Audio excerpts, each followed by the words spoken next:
fundamental research has been carried on. But first of all, I would like to remind us that light, of course, was not, has been at the center of the interest of humanity from the beginning. The religions, the myths, the philosophical ideas have all started by consideration about light or about the sun, which is the source of light. You can see on this fresco how the light beams are going from the sun to the eyes of this observer, who is either a goddess or a princess, and in a way which is a kind of premonition of what the 20th century has taught to us. The light is made of discrete bunches which are now called photons, but of course this was just an idea at that time. So the first questions about light were answered by myths, by religions, or by philosophy, but this had nothing to do with the scientific process, with the scientific mind of today. The first scientific answers about light came much later. In fact, as we will see, at the beginning of the 17th century. Why are we celebrating this year the International Year of Light? As I said, it is the anniversary, round number anniversary of many events. The first one occurred much before this the time of science of the 16th century.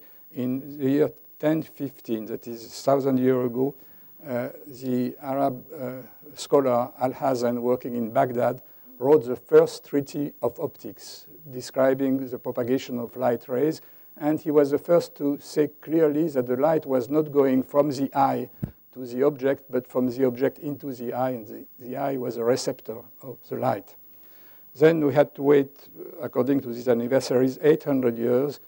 200 years ago, the French physicist Fresnel, through experiments, found that light was in fact a wave, and a transverse wave. That is a wave which is oscillating in a direction which is perpendicular to its propagation, like waves at the surface of a pond or surface of water, for instance. Then 50 years later, and this is a very important year, in 1865, Maxwell found that light was in fact an electromagnetic phenomenon, the propagation in space of electric and magnetic fields together. And this was really a breakthrough, which is at the origin of all modern technologies, using light or electromagnetic waves. It was also essential for theoretical physics. It is by looking at the symmetries of Maxwell's equation, about what Maxwell's equations were hiding from us, that Einstein was led to the idea that time and space were two intertwined concepts, that it was impossible to speak about space without time, and that mass and energy were also related, and this led to the theory of special, then general theory of relativity. And the year 1915, 100 years ago, Einstein developed his final ideas and theory of general relativity, which is the basis of all cosmology and all knowledge about the universe.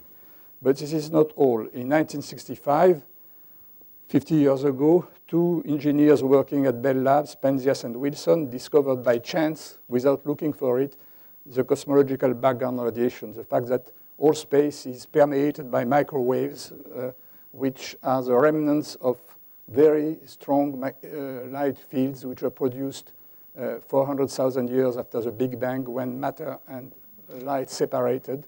And this cosmological background is now detected by satellites like the COBE or the Planck satellite. And here you can see in false colors the tiny fluctuations of this radiation, which shows that the universe is not uniform, that there are fluctuations which are quantum in their origin, and which explain how galaxies were formed in the region where the density of matter was a little bit higher. So this background radiation is very important for cosmology. Again, 50 years ago, when the laser started, an engineer, Charles Kao, who is from Hong Kong, and I think still living in Hong Kong, developed the first transparent fibers, which are combined to lasers, are now used to transport information around the world, and it is the basis of the internet, of the global communication network. So these years are very important, but of course you cannot reduce the history of light to round number anniversaries, and there are many other events which are important. And as I said, the story started really in the 1600s. The 1600s have seen the first quantitative observation about light phenomena, and also the development of the first modern optical instruments by combining lenses. And it was a time where someone like Spinoza was polishing lenses in Amsterdam. By combining lenses together, the first microscope and the first telescopes were built, which initiated the exploration of the infinitely small and infinitely large worlds. But what was light? In fact, two essential questions were raised at that time. Is light made of particles, or is it a wave phenomenon? According to Newton, light was made of a flow of particles, and each color corresponded to particles of a different kind. According to Huygens, the Dutch physicist, on the other hand, light was a wave, like a wave at the surface of a pond, and the color was related to the wavelength of the light. And of course, there was at that time no way to distinguish, but both point of view, of course, implied that light was propagating at a finite velocity, which was not so obvious. There are a lot of philosophers and medieval philosophers who thought that light was all at the same time, that light was permeating all space without propagation. And so the second question was, is it instantaneous or does it propagate at a finite velocity? And the story of the velocity of light, how you measure it and what it implies, is a leading thread to all this physics.